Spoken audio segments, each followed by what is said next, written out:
One round of the playoffs down, another continues today as a round of 12 is set to kick off here from Kansas Speedway. Hello everybody and welcome back to a brand new episode of our NASCAR Heat 5 career mode. Hope you're all having a great day.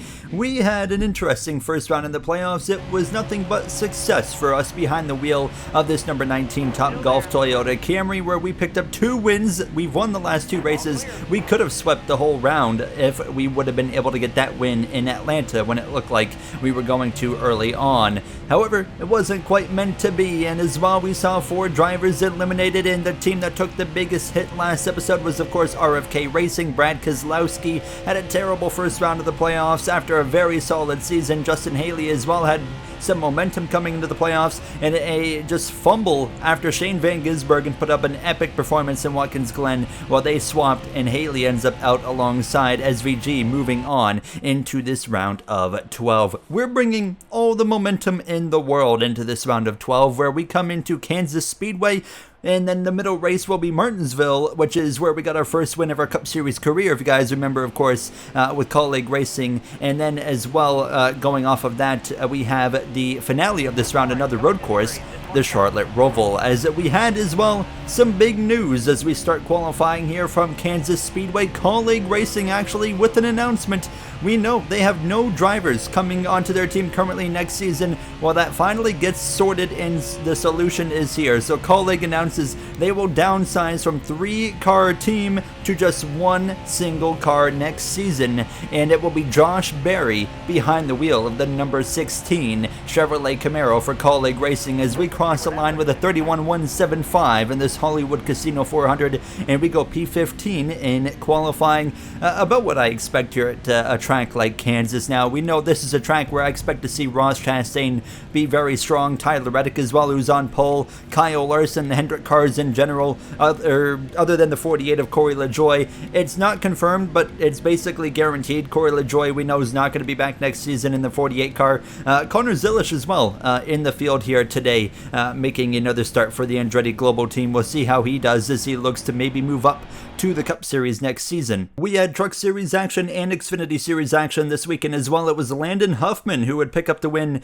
in the Truck Series over Lane Riggs and Josh Balicki. Marco Andretti, Ben Rhodes in the top 10. Tony Bradinger there in P12. She had a win, of course, earlier this season. And a little ways down the order, we had the likes of Doug Barnes Jr., Timmy Hill, Mason Maggio, as well as Josh Rayome. Xfinity Series side of things, they were in Talladega, where Josh Williams would pick up his first win in the Xfinity Series over Ricky Stenhouse Jr. That's his first win of this season of his career, which is great for him to see. And as well in the playoff grid that I've had to be doing in a custom format, you can see it on your screen right there. As you can see, the 4 are currently out: Mayer, Vargas, Retzlaff, and Eckes. Now let's head to the grid to go racing in Kansas. 1 round of the playoffs down, 3 still remain as we kick off the round of 12 today from Kansas Speedway. 12 drivers are set to fight another diverse round with a short track and road course still to come. We saw a big name go out in round 1. Brad Keselowski eliminated after a few rough races. His driver, Justin Haley, as well joins him as they look to help Chris Buescher from here on out. Gary Owen and Chase Elliott are the ones to watch this round. Both are coming off of a lot of momentum. Owen has won the last 2 races. Okay, mate, great round of 16 for us. There's no reason we can't keep it up here today. Yeah, thanks team for the hard work that first round. Let's keep it up. We were firing at the right time, so hopefully we can keep this going for the rest of the playoffs. Let's pick it up, guys. We know we're better than what we showed last round. We're going to have a good day today.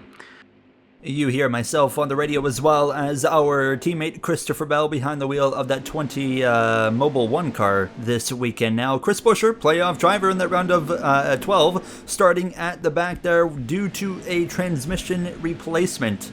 As we are ready to go racing here from this Kansas Speedway, locked in behind that Wawa red and white number 5, Kyle Larson behind the wheel, as we definitely need to watch out for that number 5 today. Is very fast when it comes to any mile-and-a-half track, and this is a round that I think could kind of suit Kyle Larson when it comes to Kansas and as well the elimination race at the Charlotte Roval, but Martinsville, that'll be an interesting one to see how he gets on as we roll through 1 and 2 on the inside of our teammate Denny Hamlin, the final handful of races of his Cup Series career underway.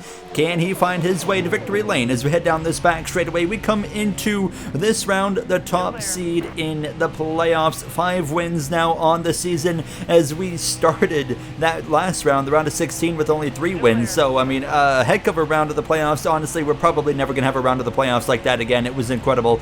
But nonetheless, we look to keep up that momentum as we head down into turn 1. A bit of an awkward line right there, having to check up, but Tyler Reddick leads the way. You got Ryan Blaney and Chastain going at it up there for a second. Behind us, there were 4 wide very briefly. Hamlin and as well our other teammate of Ty Gibbs there going at it now, as you can see myself migrating up to the outside line as that 24 jumps all the way down to the inside. We'll clear that Valvoline Chevrolet on the exit of 4, and look at that 60 car of Justin Haley, eliminated last episode, going backwards today. I expect to see RFK invest, all their resources now into the 17 of Chris Buescher. If you guys remember last season, Chris Buescher made it to the Final 4 in the playoffs, but just couldn't quite pull off that championship. Of course, it was Kyle Larson who became a 2-time Cup Series champion last season. If you've maybe missed the first 2 seasons of this career mode, you might be a new viewer. Our champions in this series, well, season 1 was the 19 of Martin Truex Jr., and season 2 was Kyle Larson. I don't think we've talked about enough how impressive Martin Truex Jr.'s season 1 championship was. However, he was facing elimination multiple times in the playoffs and came up with clutch moments, including wins when he needed to, and was able to advance himself to that Final 4. And then, of course, he went on to win the championship in Phoenix and walk off into retirement, going into the season following, as he did, of course, retire, I should say, into this season, where we took over that number 19 car. And, of course, Truex was in a race recently for 2311 Racing. He will be back on track very soon. It sounds like he might be actually in the car again for Dover, and as well maybe a potential ride for him in the Daytona 500. But Denny Hamlin as well, looks like he might be looking to enter his own car in for the Daytona 500 next season,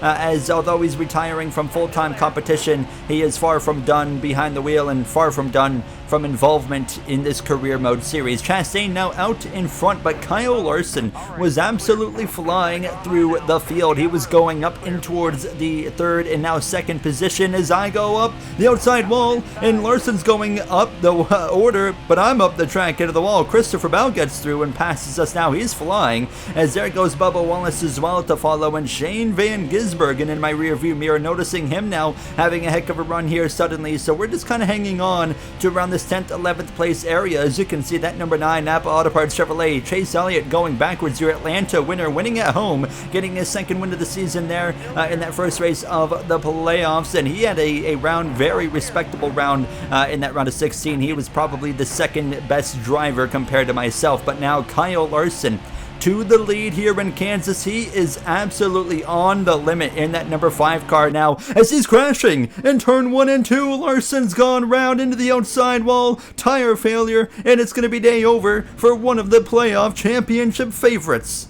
And as well, on top of that, I get hit under caution, which means we're going to get that bug where our car basically refuses to take off on the restart. Everybody's coming into the pit lane nonetheless here. We're going to be taking tires as well, making some adjustments here from 50.0 on the wedge to now 49.5. But Ross Chastain, of course, retakes the lead due to Larson's now early exit. This is going to be big for the Hendrick Motorsports driver. He's lucky it's in the first race of the round. He's lucky it's still early in the playoffs. But nonetheless, that could be season-changing for Kyle Larson. We're back underway, and immediately you can see, yep, in fact, we cannot go. So in these moments, I like to pull over. I could just stay in front of the AI, but it just feels silly. So I always get over and out of the way and just kind of let things happen. It is what it is at that point now, as we roll through 1 and 2, down to 19th, 21st. Now we're 4 wide on the outside. Austin Hill and the number 8 going through into the top 20. The future driver of that number 3, of course, now, as here comes Carson Hocevar at my inside in that Gainbridge Chevrolet Camaro, of course, for the Andretti Global team. Look at behind us, Chase Briscoe, not having a great day in that 14. Won his way into the playoffs with the win in Pocono, and then had a very respectable performance in the first round. That, of course, advanced him to the round of 12, and now giving him a chance to, send off Stuart Haas Racing in a very respectable way before the end of the season. Chase Briscoe, of course, going elsewhere, just announced the last episode out that RFK will expand to a 4-car team, bringing over Chase Briscoe. So that's going to be very exciting to see that team that has quickly turned into the most competitive Ford team, week in, week out. RFK has just been on it. Penske, of course, is a great racing team, but they just haven't quite had what RFK has had. So I'm very excited to see what they are going to be able to do as a 4-car team. But we're seeing these teams expand and whatnot, and I'm curious to see, what big teams. There's going to be big teams that are not going to run well as we continue to see other teams expand. It's going to be really interesting to see how this all works. But we're going to see 3-4-car teams having, rough seasons coming in towards these future seasons of this NASCAR Heat 5 career mode. A lot of questions that have yet to be answered now as we come to the final lap of stage number 1. 28 laps. Chastain's back out in front. He briefly lost the lead to my teammate of Christopher Bell, who has rallied his way to the front as we go up the inside of our other teammate of Ty Gibbs right now. 3 of the 4 JGR cars 12th or worse right now as we run 12th, 13th, 14th, and Gibbs not making it easy as Ross Chastain leads the way through 3 and 4. 1 win on the season for Chastain coming into today's episode now, but out of turn 4, Chastain wins stage 1 as we get up the inside of the 54, and we're side by side, but we should clear him to the line, but it's no stage points for us there. P13 in stage number 1, so obviously some work to do going into stage 2, as I was a little bit disappointed with the pace in this car, as it seems like Hamlin, myself, and Gibbs are all kind of in the same area, but Bell up there in P2. So Chastain, Bell, Blaney, Reddick, and Byron, your top 5. Reddick, the, of course, non-playoff driver. What it could have been for Tyler Reddick, who has not won this season, but had well enough points to be in the playoffs, just because of all the different winners we had. It would be really interesting to see what he'd be doing right now, because he has been running very well.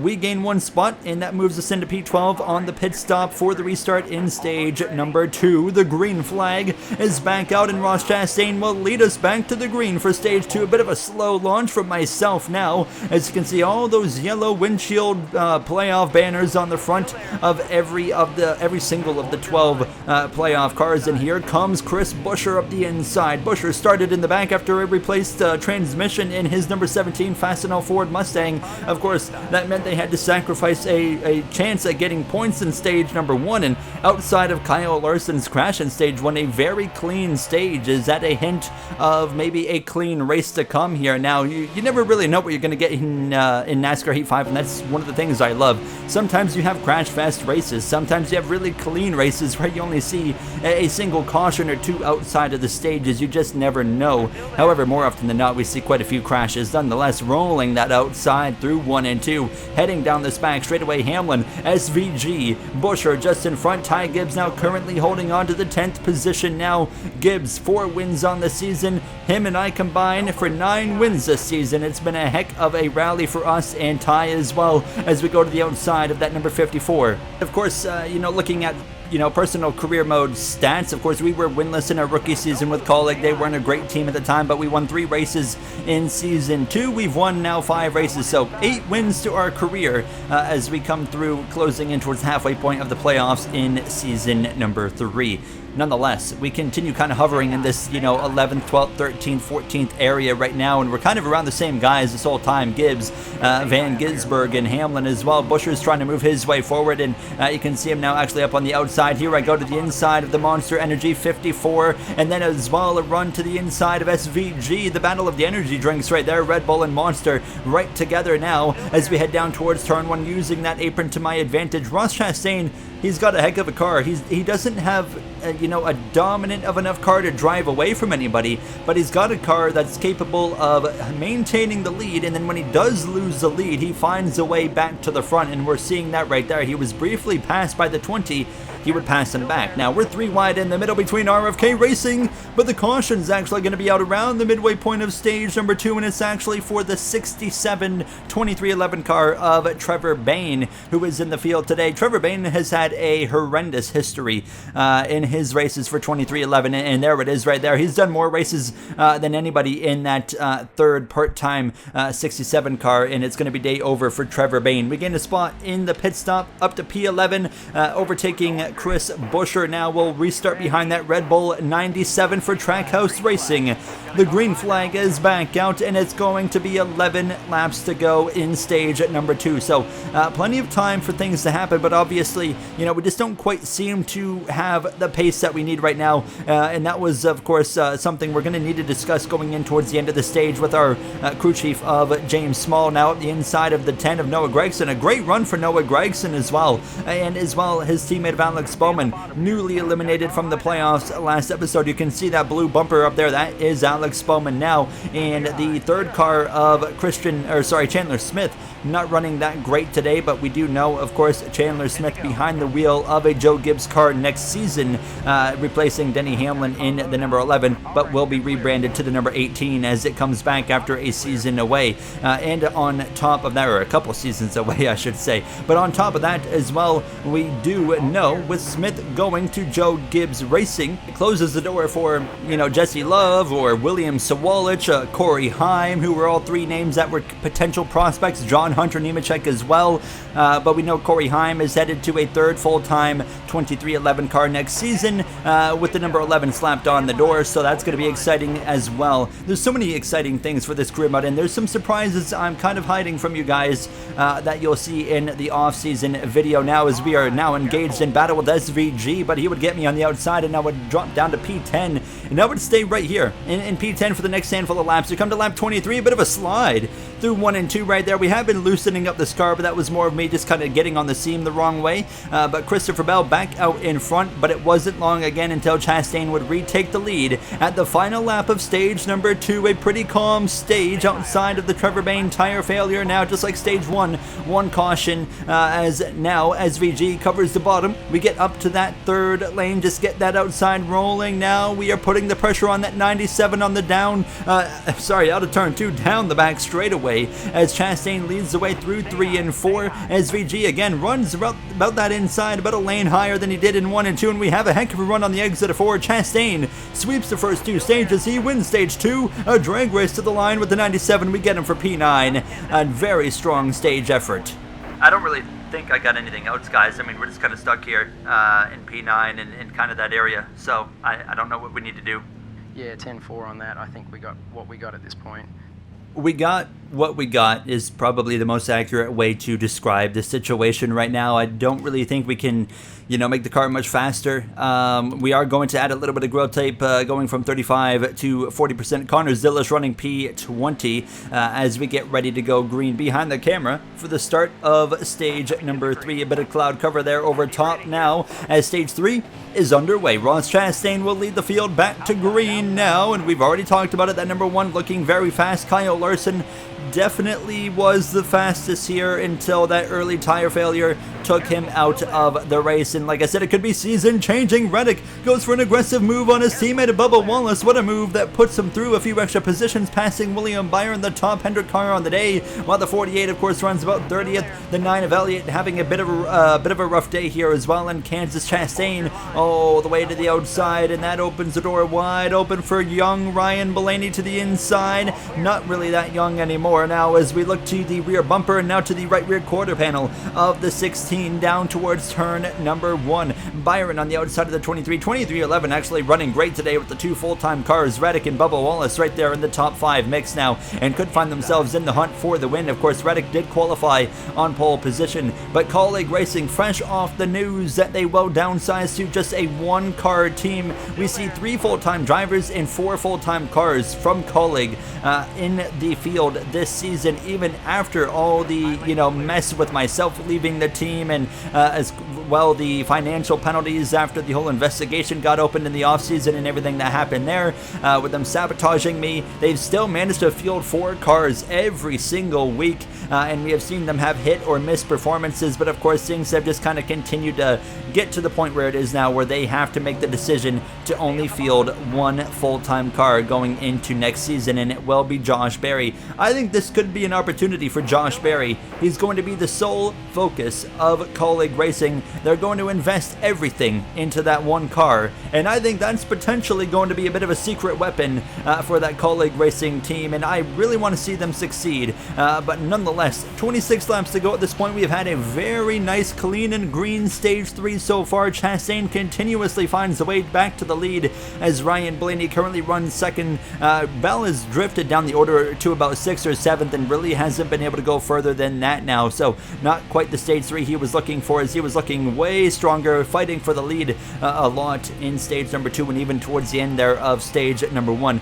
I didn't have anything else at this point. I was running P9 and I couldn't quite close in on the 16 of Bowman, and I had no pressure from behind from Buescher, who was in P10 a ways back. So it was just at this point just getting this car around the track, waiting for either a caution or for a green flag pit stop cycle to kick off, and we're seeing a very long green flag run right here, and I think we honestly might see green flag pit stops in stage number 3, but Ryan Blaney now out in front over that number 1 of Chastain. 20 laps to go here from Kansas Speedway. We only have 5 laps of fuel left at this point now, so we're getting closer and closer to a chance for a green flag pit stop. We're actually reeling in this number 16 now of Alex Bowman, so hold on just a moment. We might be able to get him as we do have the tire light come on, indicator that of course we're at 20% or worse on a specific tire on the car, specifically here the right rear, which is down to 15%. Chastain back to the lead now, as we're gonna wait till about 2 laps of fuel left in the car before we even consider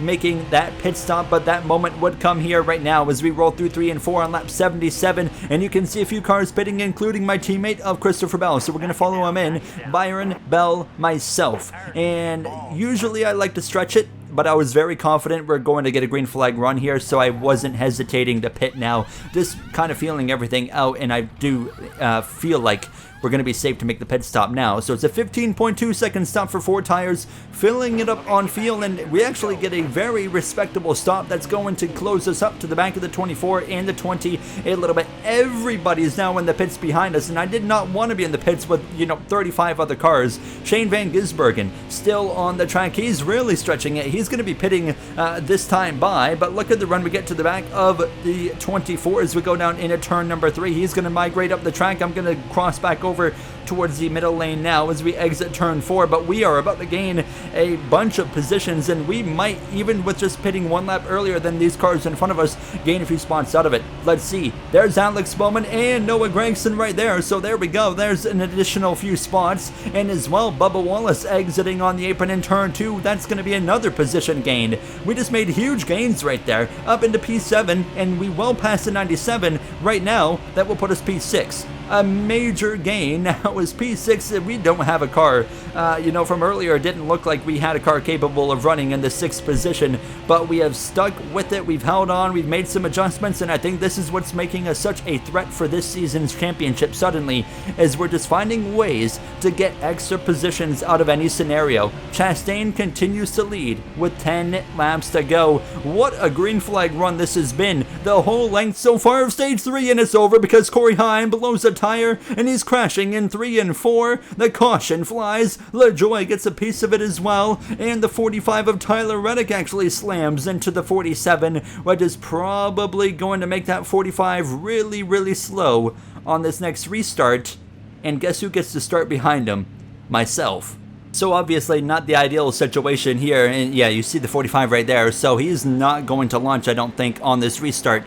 Chastain, Bell, Blaney, the top 3, however, let's see what happens. The 45, in fact, immediately is not going. We pull out a line there to the right side now, as it's going to be 7 laps of racing to go, and even pulling out a line to get around him slows us down. So the 24 goes through, the 23 as well, and here's Noah Gregson, Denny Hamlin as well, looking up my inside in the top 10 on the exit of turn 2 down this back straightaway. Shane Van Gisbergen back there side by side. He's got the 17 of Chris Buescher right there with him as we go down into turn number 3. Chastain has been in control for so much in this race. He's led over 50 laps of this race, so he's going to come out of here leading more than 50% of this race. It's been a heck of a day for Ross Chastain. A shot to the back of the Valvoline 24.